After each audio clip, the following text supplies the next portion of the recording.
So the last talk was really, really fantastic, and unfortunately I'm going to follow it up with a much drier sort of academic talk, but hopefully be interesting in a different kind of way.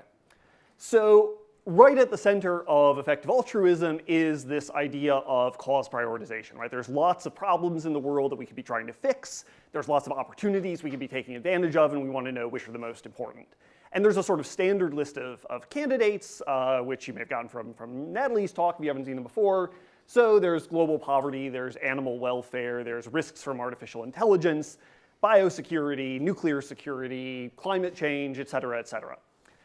And each of us individually or as groups, as organizations, we have to think which of these problems are the most important, how do we want to sort of divide our time and our energy and our money.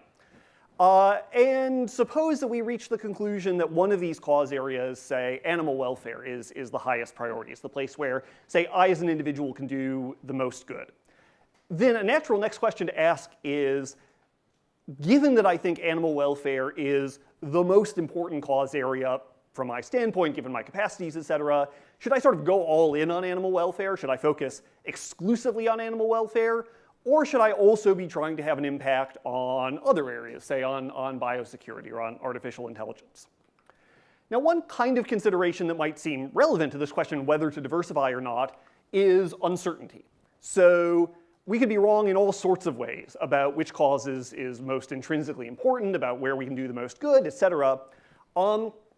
And a particular kind of uncertainty where a lot of my academic work has focused, and that's sort of kind of going to be the focus of this talk, is what philosophers call normative uncertainty, which means uncertainty about basic moral principles or other kind of normative principles. So can I get a show of hands, who here, if I say Kantianism, utilitarianism, who knows what I mean? And for whom is that gibberish? Okay, cool. So I'll try to balance this somehow. But so look, you know, there's a simple example, right? A lot of people sort of common sense moral intuition say we have deep moral responsibilities to other human beings, maybe particularly to the human beings around us. We don't have the same kind of moral responsibilities to non-human animals. But utilitarians famously say, and a lot of effective altruists say, no, we have basically qualitatively the same kinds of responsibilities to non-human animals that we do to other humans, all right? So suppose that, so I mean, here's like one way you might get worried about a question like this. So I think animal welfare is the most important cause area. Why? Well, I think pain is bad and animals experience pain. But you know, maybe really what makes pain bad in humans is that it's conjoined with some other more complex mental states that we're capable of, call it suffering, and maybe say chickens aren't. And so I'm worried that maybe these things, the experiences in chickens that I think really have moral significance, maybe they don't at all. Now suppose that I've sort of accounted for that uncertainty, I've discounted the importance of animal welfare based on my uncertainty whether animal suffering really matters, and it still seems to me like animal welfare is the most important cause area. Now the question I'm going to focus on in this talk is, does my uncertainty nonetheless, you know, even given that I still think animal welfare is the most important cause area, does my uncertainty give me some reason to diversify more, to spread out my resources more across other cause areas that I think are also important? Now I should say, you know, just when I was going through these slides, I sort of realized that most of what I'm going to say, not all of it, but most of it, is really about the impact of uncertainty in general and not this thing I'm calling normative uncertainty in particular. So that's good, right? It means what I'm going to say is sort of more generally applicable to a wider range of considerations. We'll get to some stuff at the end, if we get to it, that's more specific to normative uncertainty. So here's the plan. I'm going to run through 4 ways in which you might think that being uncertain about basic normative questions, and at least for the first 3 of them, just being uncertain in general, gives me reason to diversify more. My conclusion is going to be that none of these is really super persuasive. So none of them definitely implies that you or me or most sort of philanthropic, effectively minded, altruistic agents have more reason to diversify than we otherwise would. But in typical sort of signaling my epistemic modesty sort of fashion, I'm going to say it's not obvious that these arguments fail either. So there might be something here that's worth thinking about. And then if there's time at the end, which I suspect that there won't be, I'll try to relate this back a little bit to some other reasons to diversify across different cause areas that don't sort of intrinsically have to do with uncertainty, but do seem to have some connection with these uncertainty-based reasons. Okay, so reason number one, diminishing marginal value. Raise your hand if this expression is familiar to you, and raise your hand if it isn't. Okay, cool. So very quickly, diminishing marginal value is this phenomenon that for lots of things in the world, the more I have of it, the less valuable an additional unit is. So in an effective altruist context, we're buying anti-malarial bed nets for people in malaria-prone parts of the world. The first 1,000 bed nets, where are they going to go? They're going to go where they're needed the most, right? Where there's the highest prevalence of malaria, where other treatments are least available, et cetera, et cetera. The next 1,000 bed nets will go to where they're needed the next most, and so on and so on and so on. By the time we've distributed 10 million bed nets, we're going to be doing less good with each additional 1,000 bed nets than we were to begin with, right? So this seems to be a very general phenomenon. And it means that these sort of questions of cause prioritization, I think, have kind of this structure up here. So all of the examples are going to be really, really schematic, so don't pay too much attention to the details of the example, but just to sort of illustrate the kind of effects that diminishing marginal value has, suppose now I think the most important cause area is AI safety, and I think the second most important cause area is biosecurity. I think about, okay, the first dollar that I put into either of these cause areas, how much good will it do? And then how quickly does that marginal value diminish? And so here's some sort of very oversimplified curves. AI safety starts out a lot better. As I spend more and more and more, the marginal value of additional spending goes down until eventually I hit this, what I'm calling diversification point, where the marginal value of spending an additional dollar on AI safety would be less than the marginal value of starting to spend some money on biosecurity, right? So diminishing marginal value by itself gives us some reason to diversify, right? Once you put enough money into something, maybe you're going to have better opportunities putting money into something else. Expected value, we already talked about that in the last session, so I won't spend too much time introducing it. But the point is, these marginal values, of course, we don't know for sure what the impact of an additional dollar or an additional bed net is going to be. We're interested in the expected value, right? The various impacts it could have multiplied by a probability, and then you add them all together, you get a probability-weighted sum, right? So when I'm uncertain about the value of something, that reduces its expected value. It reduces the expected marginal value of doing more work in that area. So here's, again, a sort of really schematic example of how this might impact my decision making. So suppose that, again, don't care about the details of the example, but biosecurity, suppose that that's really about sort of people now who are going to be threatened by pandemics in the next 20, 30 years, say.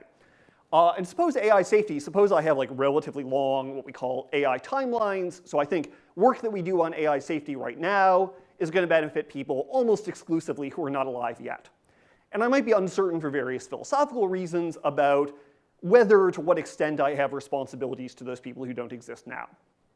So let's suppose that this makes me think AI safety is less important in expectation than I thought it was, right? I apply some discount for my uncertainty about whether AI safety work matters at all.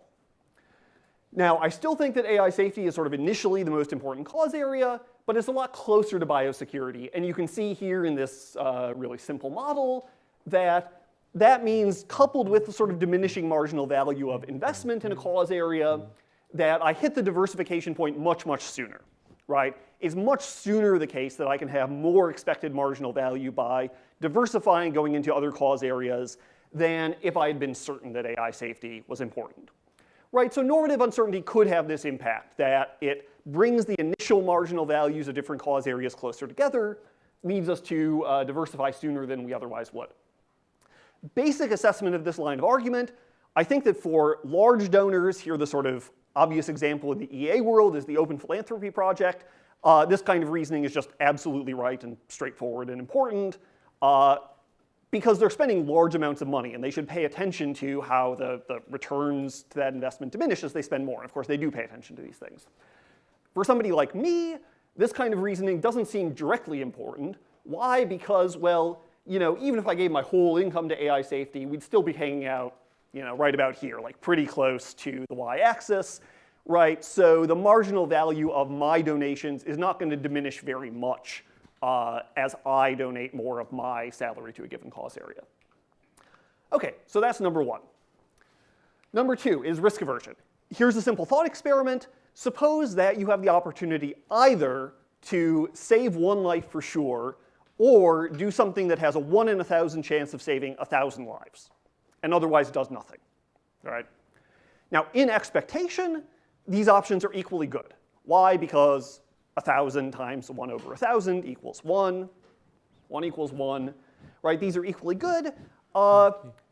Show of hands, if you just, not trying to think about it too hard, just your sort of initial intuitive inclination, who would prefer to do the 1 in 1,000 thing?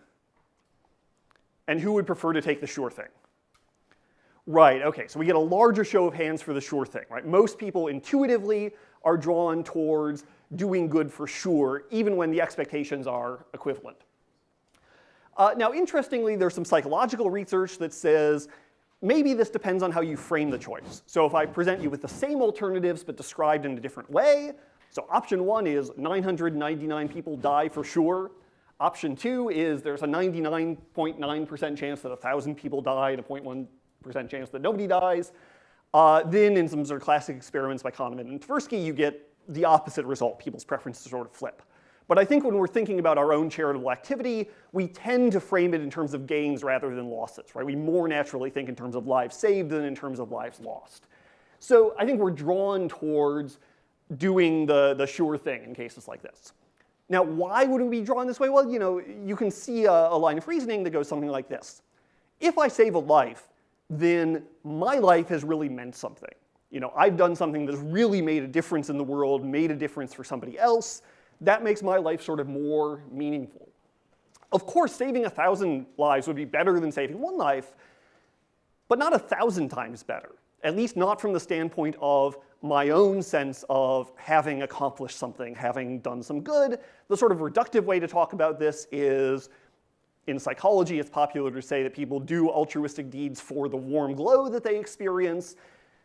I'll experience probably more warm glow if I save 1,000 lives than if I save one, but I'm not going to experience 1,000 times as much warm glow, right?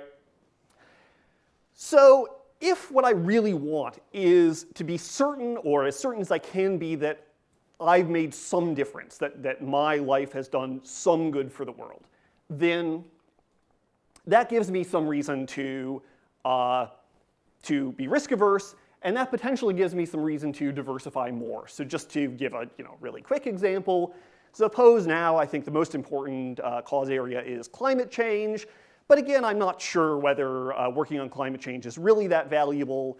Various reasons that could be, so maybe again I'm uncertain whether I really have moral responsibilities to people in the distant future.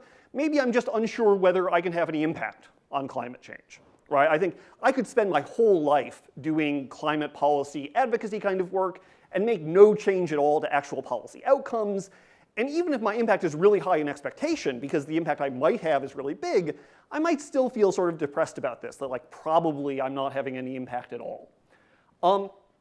So it's tempting to say, well, what if I divide my time up a little bit? What if I do some work on climate change and do some work on biosecurity, do some work on animal welfare, or maybe I work on one thing, but then I donate to other things or something like that. My expected impact on the world will probably go down if I do that, but my chance of having some impact will go up, right? Okay, how do we assess this? Well, I think at least it seems intuitively to me that this is a powerful psychological reason why people actually do diversify. It's part of, I think, what inclines me to diversify when I go to GiveWell and I think, do I give everything to AMF this year, or do I do whatever their recommended distribution is or something? I like the idea that I can be fairly confident that I'm having some positive impact. But it's really hard to see this as an actual justification for diversifying, I think. There's sort of decision theoretic arguments that being risk averse in this way, trying to maximize the probability that I do some good, is probably bad because over the very long run, it means that I'm almost certain to do less good than I otherwise could have. That seems bad. One way in which you could try to turn this into a sort of proactive justification is if you have kind of running in the background something like an egoistic normative theory. Like if you think all we're trying to do is be what philosophers call instrumentally rational. I'm trying to satisfy my preferences or my desires, and look, it just turns out that I have a preference to diversify, or I have this preference to, believe that I've done some good in the world, and so diversifying is a way of satisfying that preference, right? Or a little bit less sort of reductively, maybe you're an Aristotelian and you think doing good for others is one component of the good life, but once I've done some amount of good, if I've saved a life or something like that, saving 1,000 lives is not going to make 1,000 times as much contribution to the value of my own life. So there's ways you could turn this into a sort of normative justification. I don't find them particularly compelling, but they're out there. Let me just check where I am on time. Okay. Line of reasoning number 3. So the basic idea here is decision-making under uncertainty is hard, particularly decision-making under normative uncertainty. And when we're faced with hard choices, often it's going to turn out that there are multiple things that it's okay to do. So really quickly sort of skimming over how this can happen, well, for instance, in the context of decision-making under normative uncertainty, a kind of ideal way you might think that things can go is, well, we have a bunch of moral theories and we have a bunch of ways that the world could work, sort of empirical possibilities, and for each of those, we can assign some precise numbers to what would be the value of me working on this clause area at this time or that clause area. And then we just do expected value reasoning. We multiply these things by probabilities and we add them up. And then we get some numbers. And when we have, for each option, a real number, some part of the real number line, we're very rarely going to end up with rational options. Why? Because in some sense it's sort of hard to cash out. You grab 2 real numbers from even the interval 0, 1, the chance that they're going to be the same real number is very, very small, right? But that assumes, among other things, that you can assign precise numerical probabilities to all the possibilities that you're considering. It assumes that you can assign precise numerical values to, say, the wrongness of killing an innocent person according to Immanuel Kant's moral theory or something like that. So just to look at one sort of simple example, suppose my probabilities are imprecise. So utilitarianism and Kantianism, again, 2 rival moral theories. It could be that the probability of utilitarianism is 0.543 and Kantianism is 0.457 or something like that, right? Much more likely, a normal person is going to say, I think utilitarianism's a little bit more probable, so more than 0.5, but yeah, less than 0.8 or something like that. And when you assign imprecise probabilities like this, it's often going to turn out that there's more than one thing that looks sort of rationally permissible. So here's a simple example. I have $3,000 to donate. Again, don't worry too much about the details. If I give it to AMF, let's suppose I'll save exactly 1 human life for sure. If I instead donate those $3,000 to the Humane League, I'll do an amount of good that Theory 1, say utilitarianism, says is equivalent to saving 1.5 human lives. But then there's Theory 2, which says I only have moral responsibilities to humans, and the good that I do for animals, the impact I have on animals, doesn't matter morally at all. Now, decision theory says the crucial question that we now need to answer is what probability do I assign to Theory 1, what probability do I assign to Theory 2? Let's suppose that the best I can say is, well, Theory 1, I think that's at least 50% likely to be true, and I think it's no more than 90% likely to be true, right? And then we sort of have a range of probabilities, and from that, we calculate a range of expected values. So donating to AMF, we're sure about, that has expected value 1, where 1 just means the value of saving a human life. Donating to the Humane League, well, the expected value, the sort of natural way of doing this, is it becomes a range, right? It's tempting to say it's somewhere in this range.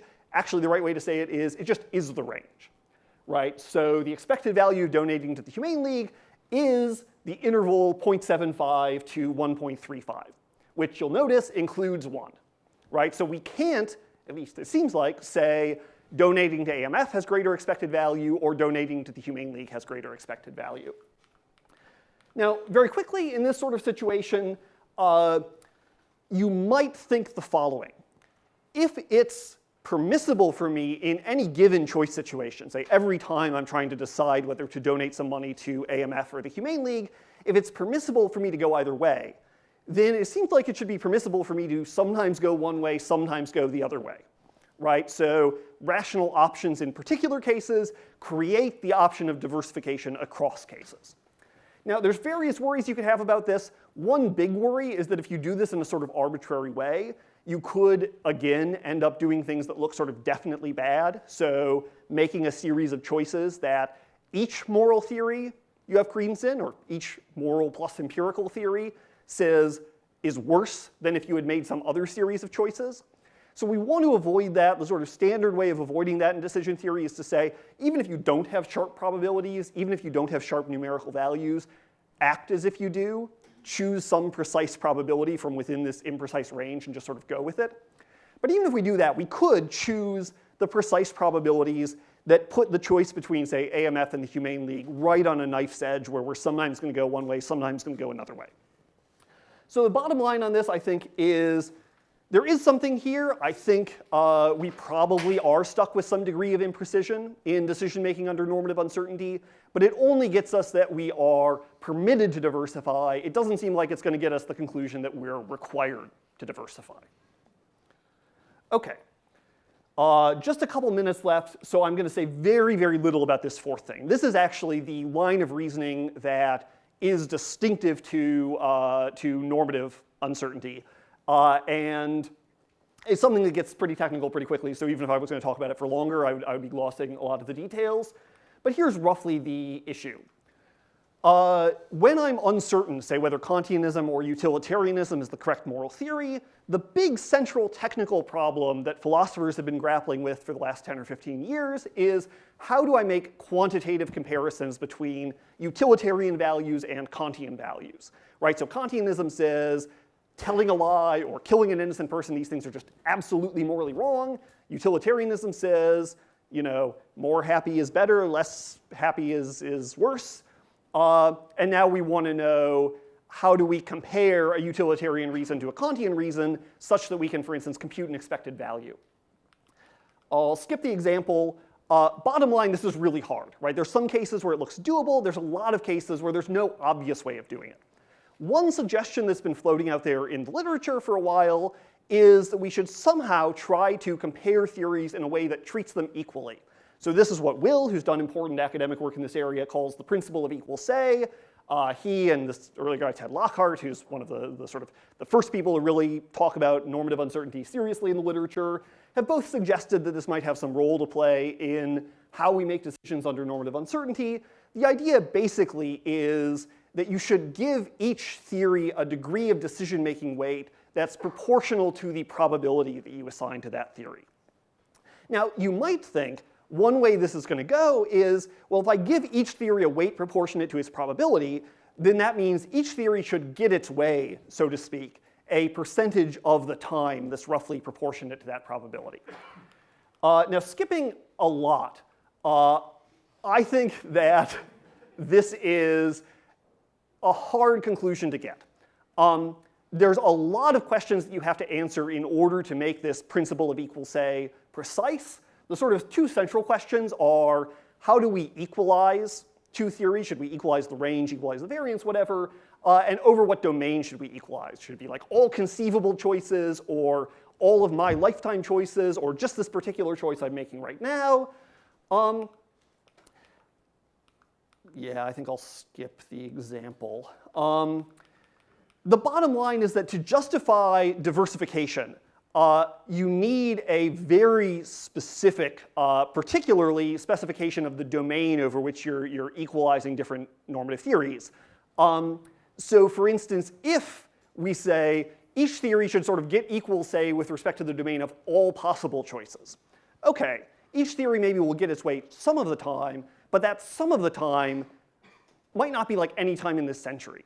Right? Maybe like the 21st century is really important from a utilitarian standpoint, so utilitarianism always wins in the 21st century, and then other moral theories win at other times, or something like that. Right? So that version of PES is not going to create much reason for individual personal diversification. And there's actually, I mean, at least the little thinking I've done about this so far, I think you really have to adopt a very specific version of the principle of equal say to get the conclusion that I personally should be diversifying as a result of my normative uncertainty. I also think that the principle of equal say is just not super plausible, that it probably shouldn't play a huge role in meta-normative theories of decision-making under normative uncertainty. But this is really still sort of virgin territory philosophically. Not much has been written about it. So as with some of the other arguments we've talked about, I think it's too early to rule it out. This might turn out to be an important argument for diversification. OK, conclusions. I think normative uncertainty does give large donors more reason to diversify. So the Open Philanthropy Foundation, right, they really have to think about the diminishing marginal value of their contributions. They should diversify more because they're uncertain about the value of their sort of top cause areas. I think the sort of rational options line of reasoning probably does get some traction. It probably gives you and me some rational permission to diversify, but doesn't force us to diversify. The other two arguments that would imply that you and I maybe are required to diversify, my assessment at least, is they're not super compelling. But again, I think there's a lot more to be said here. And again, much of this has to do with uncertainty in general, not normative uncertainty in particular. So I think this is something we should all be thinking about, even if we feel pretty committed to a particular normative perspective. Very last things, none of this is meant to besmirch other really great reasons for cause area diversification. A lot has been written about this by the Open Phil people, for instance. And one thing I'll just draw your attention to is I've sort of reached this conclusion that large donors have good reason to diversify because of diminishing marginal value considerations. But we as a community are a large donor, right? So if there's thousands of people who every year go to GiveWell and donate to their recommended charities, and GiveWell is moving millions of dollars in small donor contributions, then we collectively as a community ought to be thinking about the diminishing marginal value of our contributions.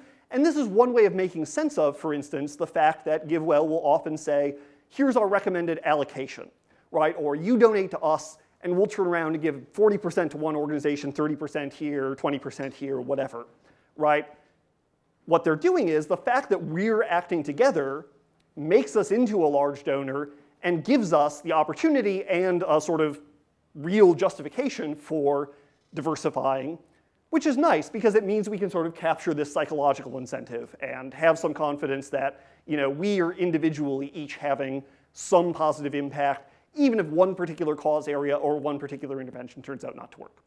OK, thank you very much.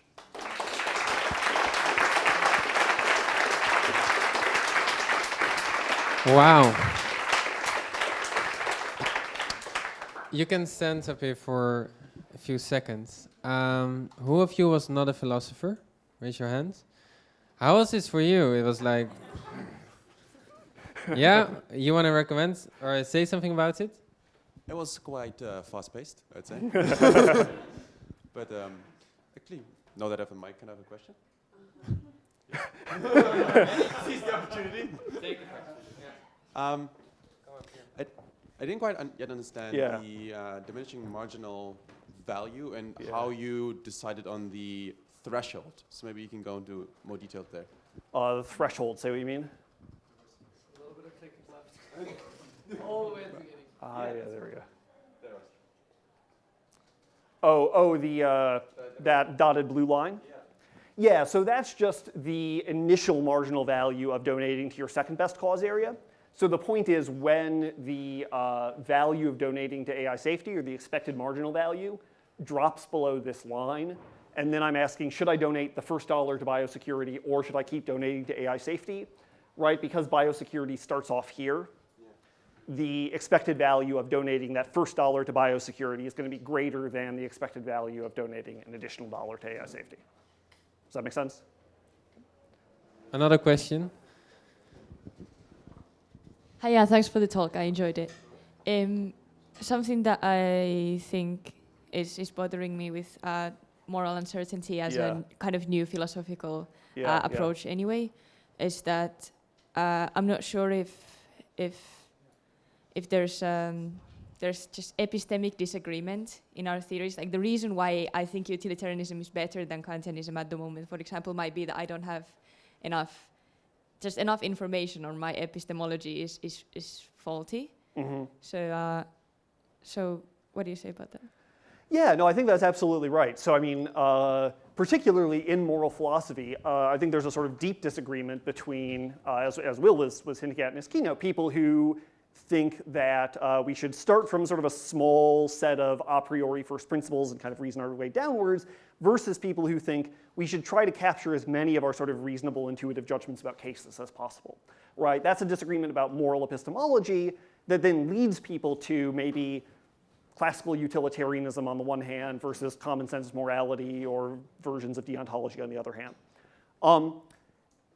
Not much has been written so far, although some has been written about how to respond practically to uncertainty about basic epistemological questions, but I think that's also absolutely an important topic. And then there's also the question, if I'm getting this conclusion, you're getting that conclusion, because we have different epistemologies, should we be maybe sort of reconciling more? Should I be taking more account of your epistemic methods as like a possibly good way of getting at the truth? Okay, the final question here. Okay, I'm lucky to sitting here. But I really liked actually the last part of your talk, which was very fast, but it gave me an idea, and I was wondering, is that also what you're kind of pointing at, which is looking at normative uncertainty also on the margin, just like we're looking at impact on the margin worldwide. We should do given what everyone else does, is the best thing to do. Not just as if we're the only ones alive. Mm-hmm. And similarly with moral uncertainty, you could look at it from a global perspective and see like what the world is currently prioritizing morally in different areas, and then say maybe, okay, there's too little Kantianism or there's too little utilitarianism, so we should go full on that, balance that, because we think in fact, maybe you say like 10% Kantianism, 70% utilitarianism and some value ethics, then maybe if it's currently the distribution is different, you want to kind of get a distribution closer to it. Is that something you've been thinking about a lot, and does that make sense?